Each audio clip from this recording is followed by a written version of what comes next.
Powered by the Inside the Birds podcast. Now, live from inside the Matt Black Kia Studios. It's Football at 4. Football at 4 is powered by the Inside the Birds podcast, which drops on Thursday. Monday had a new one. It was a fun one. Check it out over at InsideTheBirds.com, wherever you listen to your podcast, Apple Pods, Google Play. Andrew DiCecco's here, our continuing coverage of the NFL divisions. We've been breaking down these divisions one by one. Today, we're going to take a look at the NFC North. The Green Bay Packers, the Chicago Bears, Detroit Lions, and the Minnesota Vikings. And Andrew DiCecco is back. We've been doing a lot of this, and today we had some interesting news inside this division, so we'll continue and take a look at that in just a bit. Andrew, welcome back, man. How you been? I'm doing all right, Mike. How are you? Yeah, doing good, man. These have been fun. It's been good to hear your insight, getting a little bit of a deeper look at some of these teams, and I think this division has a lot of interesting teams in it. The NFC North, we'll start off with the Chicago Bears, and maybe one of the more interesting quarterback situations in all of football, where Andy Dalton, Justin Fields, and Nick Foles are all going to be on the field, and you wonder which one of those three. It sounds like Dalton. Do you buy that? Yeah, I mean, try to figure that one out. Talk about a crowded quarterback room. If I had to guess right now, Mike, I would say that Andy Dalton's probably got the inside track to start. However, it's anyone's guess how that's going to shake out throughout the season. I don't know that Andy Dalton's a quarterback that you can count on for a full slate of games to play at a high level. I think eventually we've seen that him be a streaky quarterback in the past, so I don't know that he's going to be able to maintain that grasp at the top spot. So we know Nick Foles very well, of course. So I think it's a matter of time before Justin Fields gets his number called. And I mentioned this on your show before. I really like his upside and pro prospects, so I think he has a lot to offer. Yeah, I know they like Dalton there, but you wonder if that's just lip service for as long as they possibly can until Fields actually pushes him off. Your prediction, who will start week one? Oh, Andy Dalton. I think Andy Dalton's going to start week one, but like I said, he's someone that could sort of navigate them through the first handful of games until you start to see the streakiness, right? You're going to see the good and the bad of Andy Dalton. I think eventually they're just going to be a middling team. So they're going to say, well, you know what, let's put the kid in and see what we got in Justin Fields. And Justin Fields is going to bring so much more of a dynamic presence to the offense, really be able to utilize the Allen Robinsons, the Darnell Mooneys, the Marquise Goodwin, who can be a decent deep threat if he actually does make the team, David Montgomery, just a more well-rounded offensive attack, which under Mitch Trubisky, it really hasn't been much of anything on offense. Running back David Montgomery, Tariq Cohen's a nice weapon there. Robinson is one of the better receivers in football. This is a team that I guess has a little bit of offensive talent. When you think Bears, a lot of times you don't think of these great offensive weapons, but Robinson certainly would be in that mix. How do you see the weapons here on the Bears? You know, it's funny. I had this conversation with my friend Ron today just about the Chicago Bears running back situation, David Montgomery, and of course what happened to Cam Akers, which will be Darrell Henderson being the starter there. And the way I sort of had that balanced out for the draft, I actually had Josh Jacobs, then it was David Montgomery, then I had Darrell Henderson, and then I had Miles Sanders. I think David Montgomery is a really well-rounded running back that has been criminally misutilized there in that Chicago offense. I think he can bring so much more to the table than how he's being sort of deployed there. I think he can bring a lot as a pass catcher and as a runner, both inside and outside the tackles. Then, of course, you have Tariq Cohen there, who's a good change-up guy, can catch the football, very slippery and elusive in the open field. Khalil Herbert's a player that they drafted in the 6th round out of Virginia Tech, who I really liked. He was a sort of a day 3 guy that I mentioned for the Eagles. Or should they look at running backs, him and Elijah Mitchell were two the day 3 guys that I like. They also have C.J. Marable, an undrafted free agent from Coastal Carolina, who has a decent shot to make the team. So they have a number of running backs there that they can utilize in different types of roles. So I really like what they've done there. I mentioned Allen Robinson. Darnell Mooney is one of the more underrated deep threats. This just is going to be his second season, a 5th-round pick out of Tulane. I think he's going to be a breakout star this year and really emerge as a deep threat. So they have a vertical dimension with him.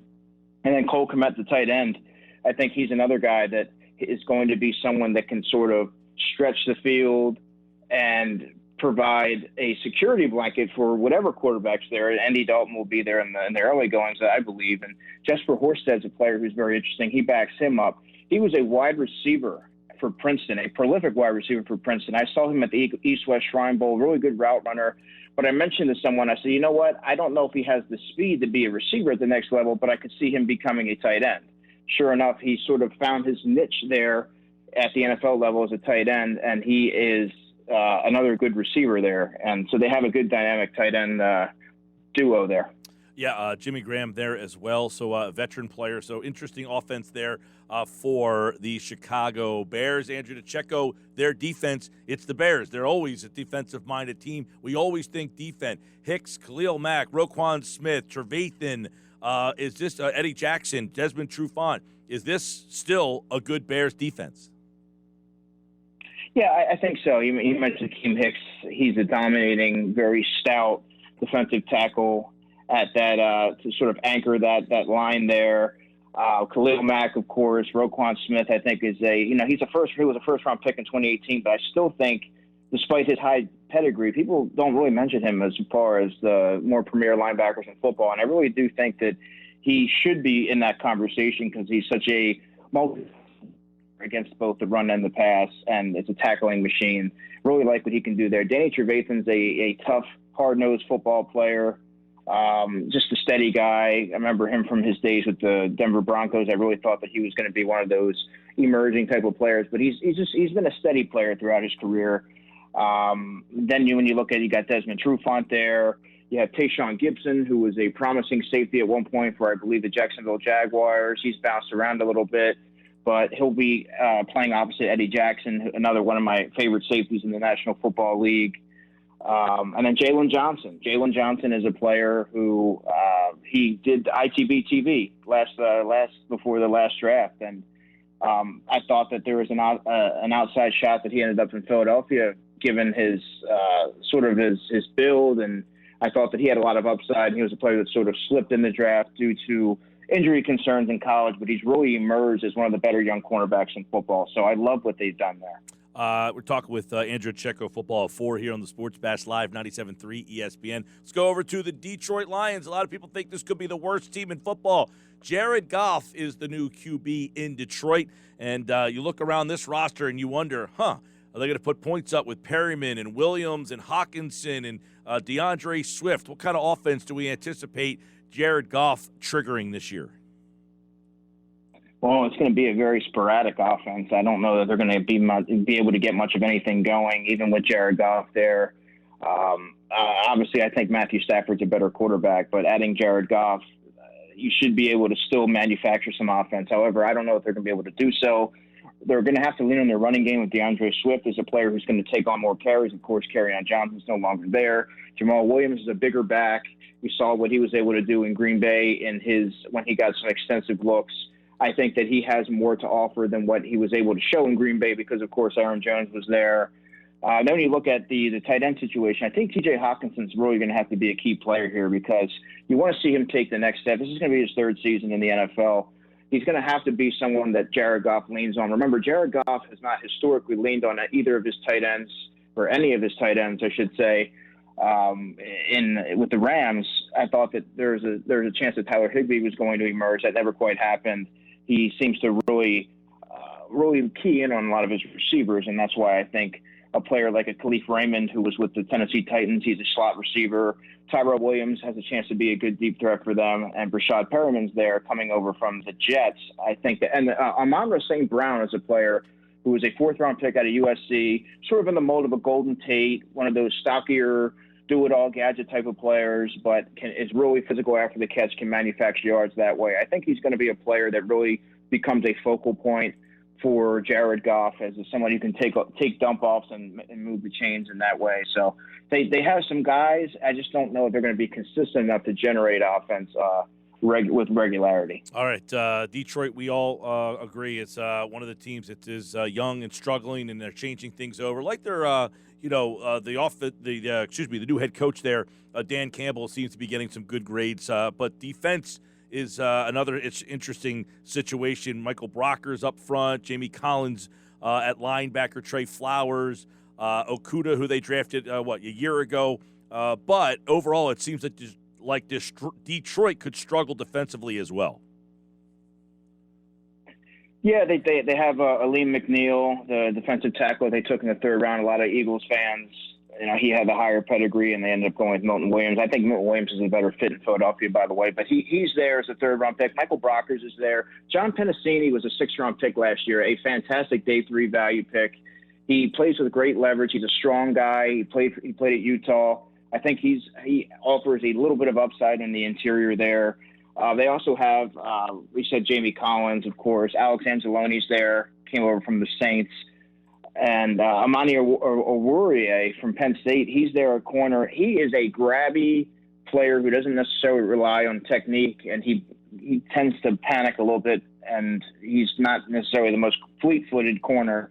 So he's a grabby guy, but he has a lot of raw ability. I just don't think that he's going to be a consistent enough player. I think he's sort of going to be teams are going to take advantage of his aggressiveness on the outside. And Okuda's there, of course. So, I mean, they have a couple of pieces to work with there, just not enough talent on either side of the ball to really make any headway in that division. All right, you look at the Detroit Lions, one of the worst teams possibly in football. You go over to Green Bay, which last year was one of the best teams in football, but you got to start at the quarterback position. We don't really have an answer. What's going to happen here? Yeah, I mean, that's going to be make or break for this entire division, what happens at the quarterback spot in Green Bay. However, I do think that Aaron Rodgers is going to be present and accounted for this season and lead that Green Bay offense. I love what they have. I love the pieces that they have there.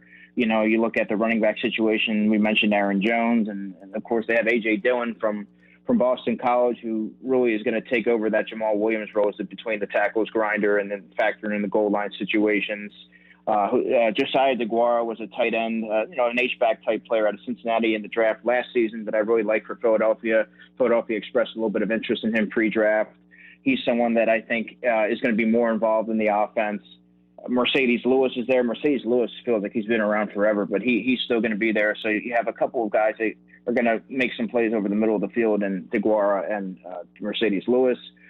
And they drafted Amari Rodgers from Clemson. He's going to be a slot receiver, and he's going to provide an adequate complementary piece to both Devontae Adams and Allen Lazard. Devontae Adams obviously is one of the most gifted receivers in football, and Marquez Valdez-Scantling is more of not a volume receiver, but he's someone that plays well in spurts, and I think that he is going to be best served as a fourth or fifth receiver on that receiving core. And so they do have a lot of depth there that I like.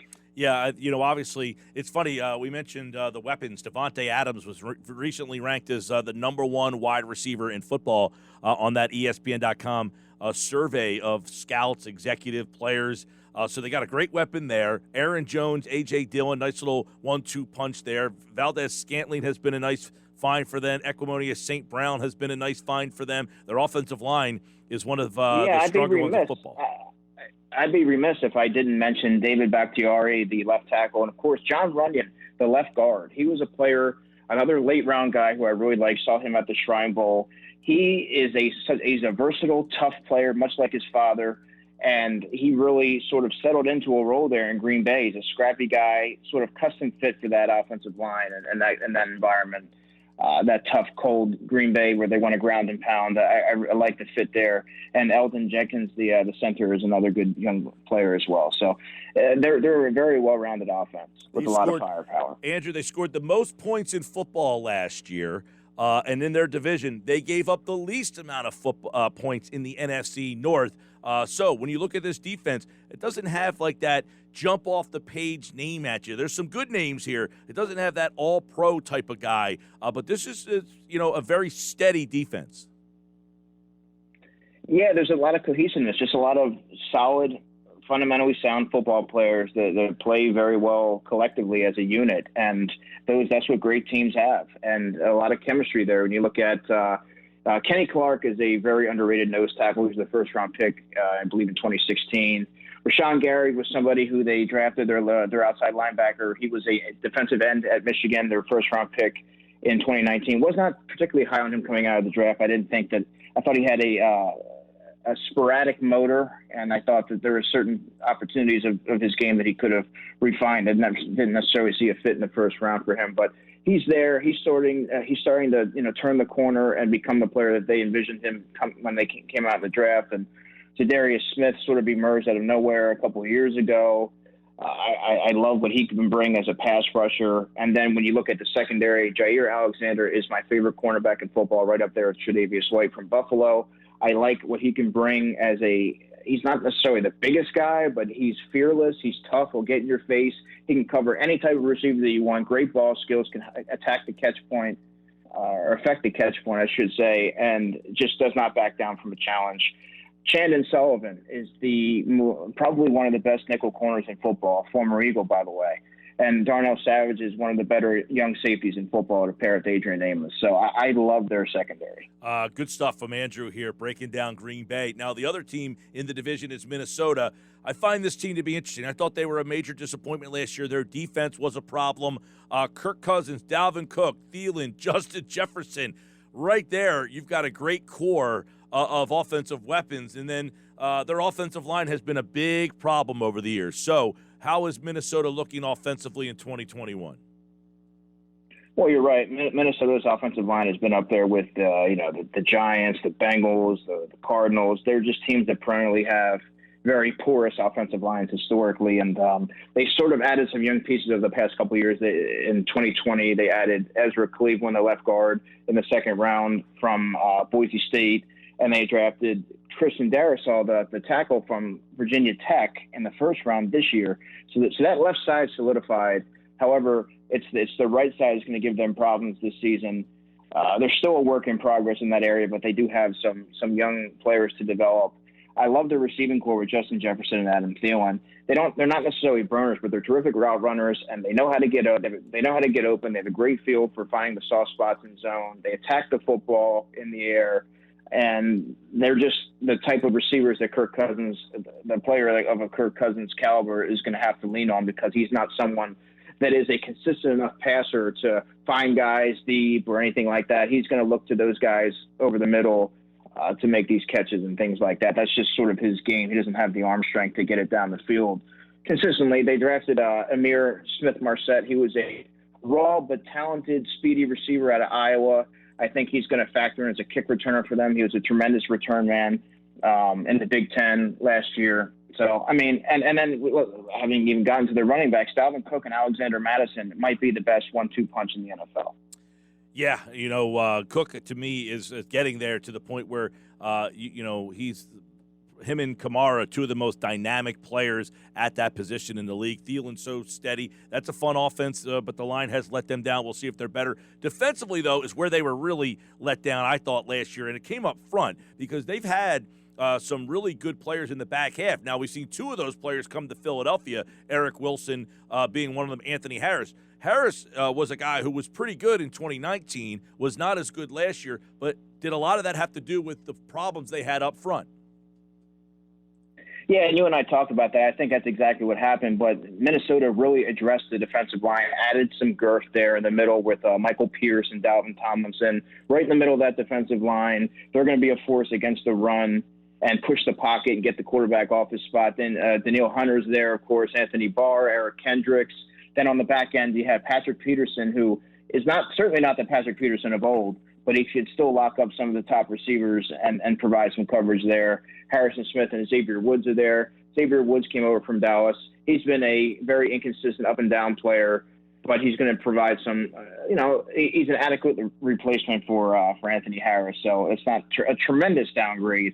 Gladney's the right corner there. He's going to have to really take a step in his development. He's a very lean-bodied and finesse type of corner that really is going to struggle with some bigger-bodied receivers if he doesn't develop his play strength. But I do think he has some tools worth developing. Of course, he went to TCU. He was a teammate of Jalen Reagor. And then in nickel, they also have another young corner who they drafted in the third round last season in Cameron Dantzler, who has really surprised me. I think he's developed. He's come along quite a bit in just one season. So, all right, I do like what they have there. Yeah, I think this is an interesting team. Minnesota should be interesting to see how this unfolds for them. I thought they were one of the more disappointing. Them and Philadelphia, I guess, were two of the most disappointing teams in the league last year. Philadelphia had a lot of injury issues. Minnesota just had a lot of disappointing outputs, and they had some injuries as well, but we'll see. I think Minnesota will be interesting. So in the end, this is a tough division to kind of chronicle. I guess you could do your NFC North with Aaron Rodgers and without Aaron Rodgers. Well, why don't we start with Rodgers? The Green Bay Packers would be the class of that division. Then I think you have to look at the Minnesota Vikings because I do like what they have from an offensive skill set, and they do have some. We just outlined some of the pieces that they have there on defense. Then I want to go with the Chicago Bears, and solely because, they have a stout defense, but their quarterback situation is in a state of flux right now. You don't necessarily know what way they're going to lean, and even if they do go to Justin Fields, it's far from certainty that he's going to step right in and be set the world on fire. So. And then to round things out, you got to go with the Detroit Lions. They're just a mess. And like you said, they could very well be the worst team in football. All right, there you go. Andrew DiCecco breaking down the NFC North. Great stuff. Football at 4. And our final division preview happens on Friday. And then on Tuesday, Andrew will be here for the kickoff of Eagles training camp. That's when it begins. Tuesday's edition of Football at 4 is the official start of Eagles training camp, and we have it covered here on the Sports Bash Live. Check out InsideTheBirds.com as well, as Andrew and Jeff have been going back and forth on a variety of topics to get you ready for Eagles training camp. And, of course, tomorrow Adam Kaplan is here. Andrew's back Friday, Jeff on Monday, and we've got you covered for Football at 4 here on the Sports Bash. All right, Andrew, great stuff, man. Yeah, man. Have a good one. You do the same. These division previews have been fun. We'll do the NFC East on Friday's edition with Andrew DiCecco.